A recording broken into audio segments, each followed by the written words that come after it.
আহমেদাবাদে 241 জন নিরীহ মানুষের প্রাণ গেল বিমান দুর্ঘটনায়। যে বিমানটিতে এই দুর্ঘটনা ঘটেছিল, এই বিমানটি আমেরিকার বোয়িং কোম্পানির। আর এই কোম্পানিতে দীর্ঘদিন কোয়ালিটি কন্ট্রোল ম্যানেজার হিসেবে কাজ করতেন জন বার্নেট, এবং তিনি এই বোয়িং ড্রিমলাইনার যে প্লেনটি, সেই প্লেনটির ত্রুটিপূর্ণ পার্টস, অক্সিজেন সরবরাহের সমস্যা এবং আরও বিভিন্ন টেকনিক্যাল প্রবলেমগুলো অত্যন্ত সাহস দেখিয়ে তুলে ধরেছিলেন, আর যার ফলশ্রুতি হিসাবে তাকে চাকরি ছাড়তে বাধ্য করা হয়েছিল।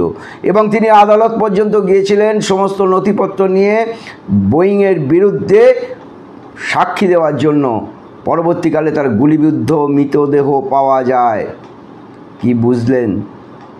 পুঁজিবাদের পরিষেবা। গুজরাটের আহমেদাবাদ এয়ারপোর্ট বেসরকারি, এয়ার ইন্ডিয়া বেসরকারি, বোয়িং বিমান বেসরকারি, অর্থাৎ বেসরকারিকরণ অর্থ হচ্ছে পুঁজিবাদের পরিষেবা।